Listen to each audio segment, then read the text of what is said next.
One of the nominees for Fan Film of the Year in the 2022 Trekzone Fan Film Awards is Yorktown, A Time to Heal. It's a project years in the making with a team of dozens of talented fans working behind the scenes.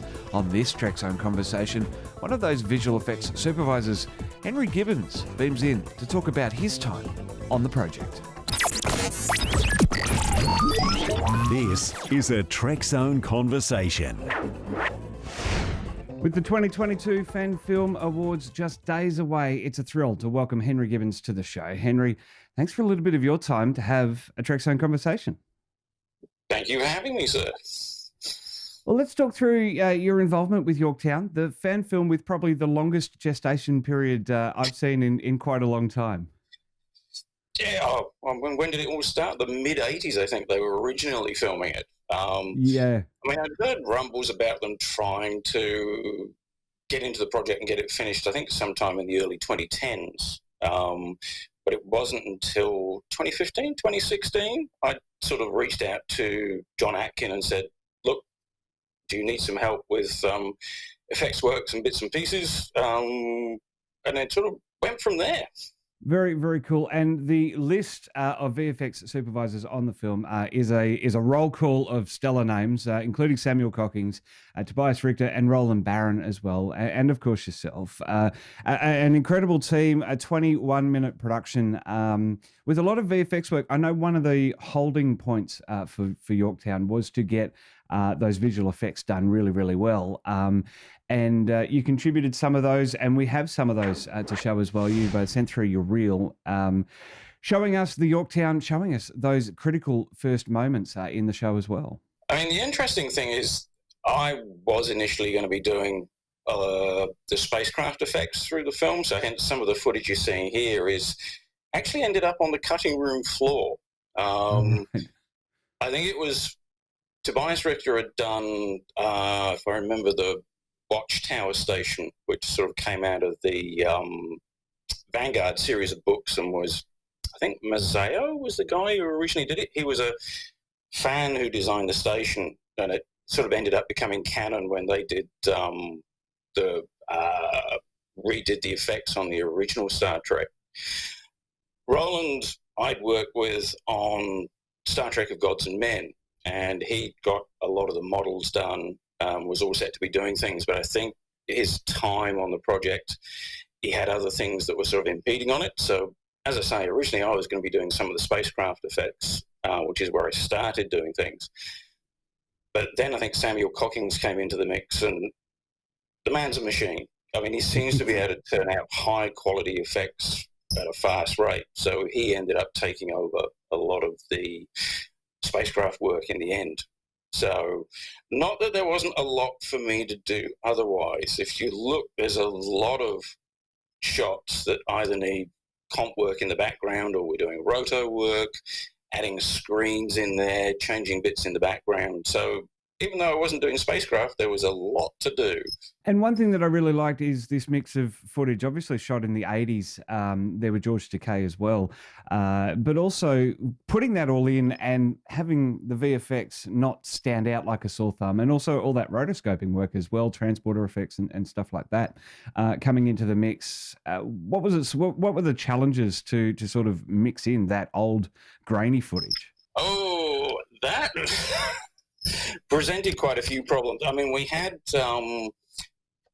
there was some of the shots of Admiral Nagura, and for some reason they put a Union Jack on the wall in the background, and John said to me, can we replace the Union Jack with something more Star Trek, something a bit more Federation-like? So because the film was quite grainy, it actually proved quite difficult sometimes. You were ending up hand rotoscoping work. I mean, After Effects and bits and pieces, the tools that have come along now for rotoscoping are really good, and you can sort of get the job done a lot easier. But because the footage was grainy, it presented a lot more hassle to try and sort of get clean rotoscopes and bits and pieces like that. Excuse me while I get my cat out of the way. You have a visitor. We have a visitor. But it also meant that any other footage we were putting in had to be matched to try and match the film grain, because it was 8mm film that I think they did the original footage in. That was then scanned digitally a couple of times, but you were still left with the artifacts of the 8mm film that you had to work with. So very often we were taking the computer effects and then degrading them a little bit so they didn't look quite as sharp, quite as shiny, quite as now. And John had actually got a sample of 8mm film grain that you could actually then put over the footage to try and match what was going on. Now, not exactly perfect. I mean, as you say, the new effects don't stand out as glaringly obvious, but in some cases you can sort of see it's almost because they're now a 2010 style of effect rather than 80s style. I think sometimes that's more when you see the difference. It's more what would they've done in the 87? What are we doing now? And you get that difference. I mean, when I did the screens for the drone, so we sort of got the overlay to make it look more like it's a computer-operated drone and bits and pieces like that. Probably some of the head-up display type things, they're more now. But you didn't really see that in the 80s type films. So that probably would be one point where you can say, oh, yeah, there's an obvious difference. But again, degrading the footage and things like that. I've actually talked with John at some point of maybe taking a swipe back at the effects, but doing it as if they could only do it in the day. And actually going back and possibly even building the Yorktown based on the old AMT kit. Because they did produce a mock-up for the Yorktown, which was the AMT kit with a couple of other bits added on. But of course then Andrew Probert came along with his design for the Yorktown refit, which is what you then see in the film as the computer model. But it would be just a fun exercise, even just to do a trailer, but actually do it as if it was. How would it have looked if we'd done it originally back in the 80s? Well, what's it like to see the film complete now and being enjoyed and also winning multiple awards? I'm just wrapped. John did so much work with the editing, but also getting everybody together to bring a team of people and doing different bits and pieces. Editing-wise, it holds up really well, and it's sort of the story elements that were done now and the story elements that were done then, it just flows nice and smoothly. Also, I think compared to some other fan films, he put a lot of work into the sound design, so the audio just syncs together quite nicely, and even the original score. So I'm quite proud of what we've all accomplished. The awards, well, they're a bonus. I'd seen it's been entered in I think it was the Indie Awards in LA and Hong Kong Film Festival it's won at as well. So it's obviously finding an audience. It'd be nice to know what George Takei actually thought of it in the end. I haven't heard anything as to whether he's seen it or not, but it would be intriguing to see sort of what his comments on it now it's all out. Yeah, absolutely, and winning awards, and of course it's up for best space villain, best executive producer or producer, and film of the year in the Trekzone Fan Film Awards. So they're up next week.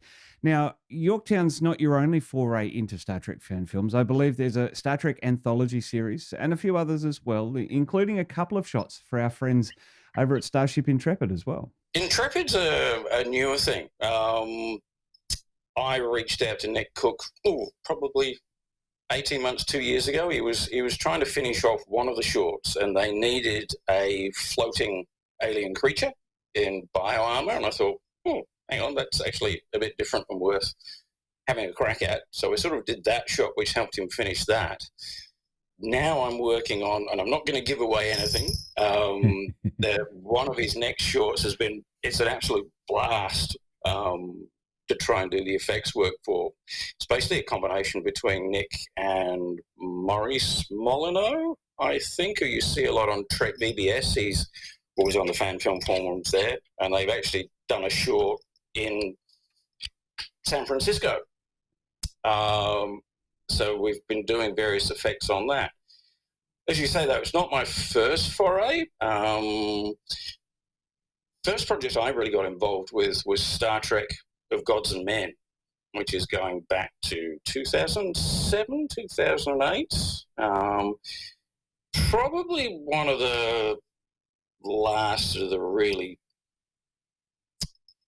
big is probably the wrong word, but the big fan films when they were getting lots of guests in, because Walter Koenig, Nichelle Nichols, Alan Ruck, J.G. Hertzler.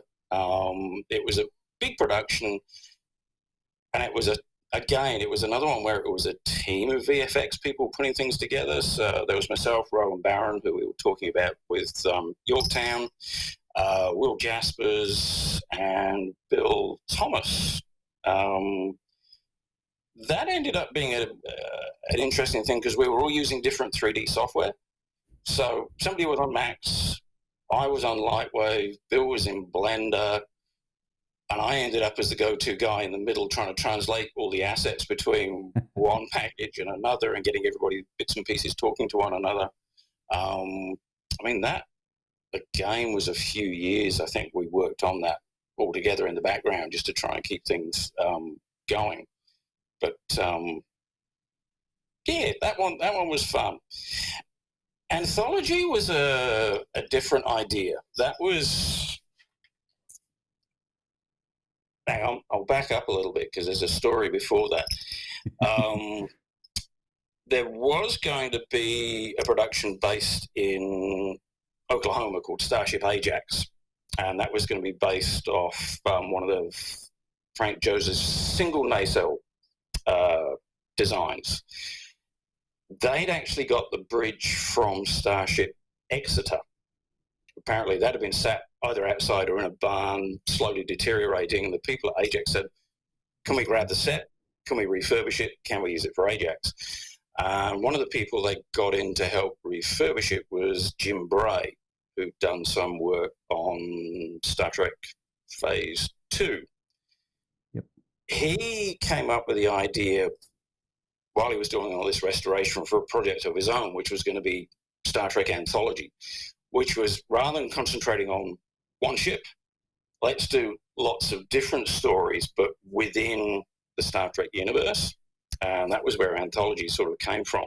So originally it was going to be, they were bringing back Yeoman Colt from The Cage and actually do it as if she'd come up and she was going to be captain. So that was going to be one of the stories. Then there might be another one that was based on a freighter, but within the Star Trek universe. Unfortunately, and as you've covered in great length, Axanar came along and basically ruined everything for everybody.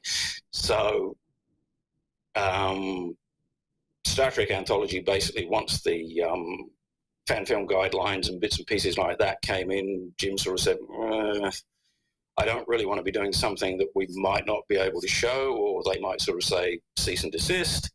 So he then went with the idea of an original universe, which was the Outer Rim. I did do some model work for one of the hero ships for one of that, but because Yorktown was becoming more of a drag is the wrong word, but was taking up a lot more of my time. Yeah, I sort of ended up having to sort of pass on some of the assets to somebody else as I sort of carried on with Yorktown. So that's my general potted history. Then before Star Trek, I was doing Star Wars fan films. So the late 90s into the early noughties, I was actually involved with Star Walking, which was Australia's Star Wars fan group.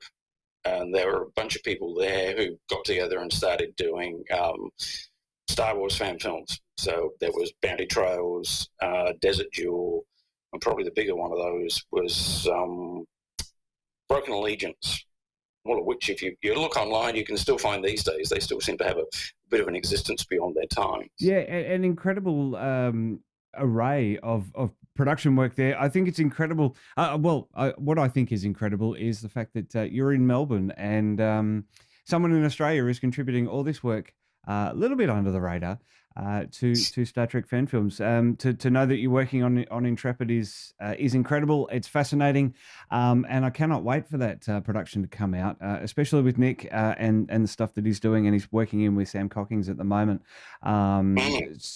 So towards the future, Henry, are you looking for more work in fan films, or where are you going to go? Depends if you ask my wife or not. No, I enjoy the fan film work. I mean, I work as I run a one-man veterinary clinic, so that's my day job. The CG and effects stuff is sort of how I let off steam. So it's turned into a sort of, it's a hobby that I enjoy. It keeps me sane.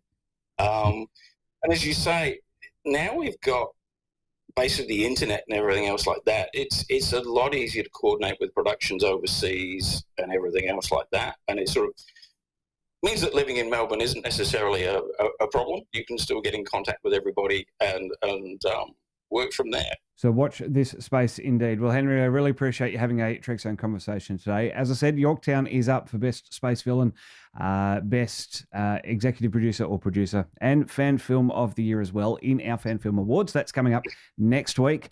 So a little bit of a tease. This was good timing that we got together to have this chat. Yorktown, an incredible piece of work, decades in the making. Congratulations on it finally being released, not just to yourself for the visual effects, but to everyone as well watching. I know John's going to be joining me on the show a little later on as well. So Yorktown is probably the biggest example of fan films done right, and perseverance pays off in spades. Exactly. Well, Henry, thanks for having a Trekzone conversation. Really appreciate your time. Thank you for having me, sir.